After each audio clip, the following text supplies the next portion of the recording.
I'm Susan Orlean. I'm the author of Rin Tin Tin, The Life and the Legend. The animals in my life, right now I have 12 Black Angus cattle. I have 4 Royal Palm turkeys. I have 4 guinea fowl, 2 ducks, let's see, 10 chickens of all different varieties, 1 dog, 3 cats, and a betta fish, at least as of 9 this morning, since, as you know, betta fish are, it's always a sort of provisional ownership. Either they're in this world or they're in another world, which happens very suddenly. I think that's all my animals. Yeah, I'd like some more, but that is the inventory right now.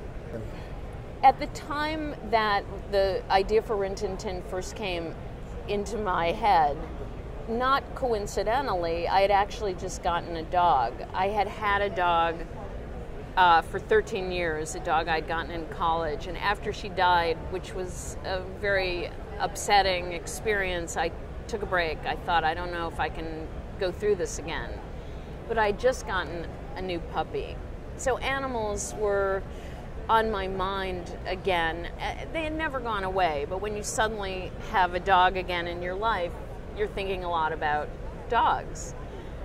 I started doing a few stories for The New Yorker that were animal related, and they were all so interesting. I mean, ultimately my subject is people, but people in relation to plants or animals or objects can be very interesting and almost more revealing.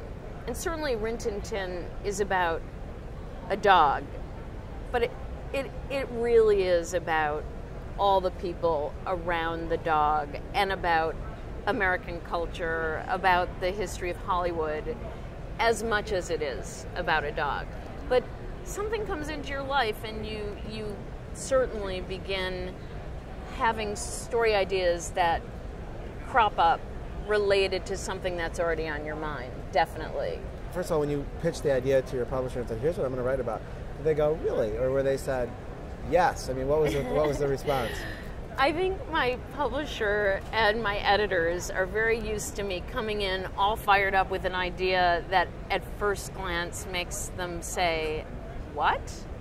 And then they usually say, well, if you really love this idea, I've been very lucky, but generally it's not an idea that was kind of hovering in the atmosphere before I came in and am all fired up about it. I mean, definitely this came out of left field, but so did the Orchid Thief. That probably came even further out of left field.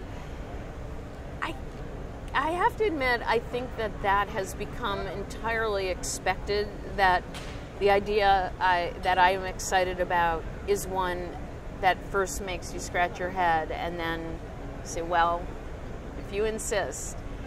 I kept saying, but just remember, everybody loves dogs, except for the people who love cats. But they're, just think, dogs. And I know this is a great story, but it certainly was, I think, a surprise.